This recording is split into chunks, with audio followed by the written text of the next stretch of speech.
aussi fortes soient-elles, ne peuvent pas être qualifiées de présomption. Or, seules les présomptions peuvent amener le procureur de la République, que nous sommes cet après-midi dans cette salle, à pouvoir indexer pour dire celui-là peut être mis en cause et incriminé.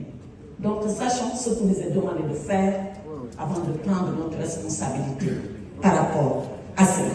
Donc, je le dis, nous sommes le procureur aujourd'hui et nous ne pouvons pas, sur la base de simples déclarations, dire qu'il y a des présomptions. Si nous le faisons, alors nous allons violer le principe de la présomption d'innocence. Et cette présomption d'innocence, elle date depuis l'Habeas Corpus 1786, elle date depuis Bill of Rights 1789, elle date depuis la Révolution française, Déclaration des droits de l'homme et du citoyen, elle date de 1948, Déclaration universelle des droits de l'homme, elle date du préambule de la Constitution du Sénégal, elle date de nos lois à nous.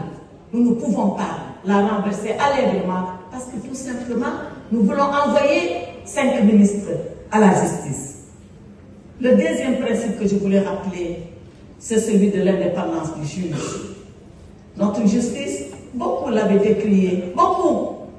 Et aujourd'hui, tout le monde dit que les juges sont indépendants. Oui, moi qui les fréquente depuis des décennies, je sais bien que les juges sont indépendants. Ils ne se réfèrent qu'à la loi et à leur conscience. Certains font semblant de le découvrir aujourd'hui. On leur fera confiance. La commission d'instruction, elle est judiciaire, elle est absolument judiciaire. Il n'y a pas un politique à la commission d'instruction.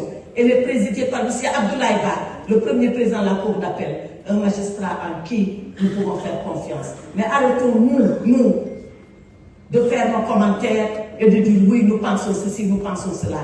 Laissons-les faire leur travail et ils le feront comme il le faut, selon leur conscience et selon la loi. Et Monsieur le Président, je rappelle que ces 5 ministres, ils ont servi la République.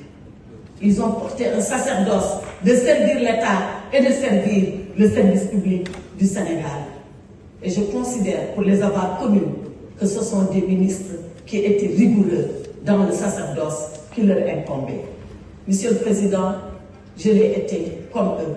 Je ne le suis plus parce que être ministre, c'est pour un temps. Après, on l'est pas et on a sa vie qui continue. Je suis maintenant député. Et député, je suis pour la loi, cette loi universelle, cette loi impartiale, parce que je la vote ici, dans cet hémicycle. Et je n'oublie jamais, avant ministre, avant député, que je suis avocat. Et en tant qu'avocat, je crois à la justice. Et je crois à la justice de mon pays. Je crois au droit et je crois à la primauté du droit. Et c'est sur le fondement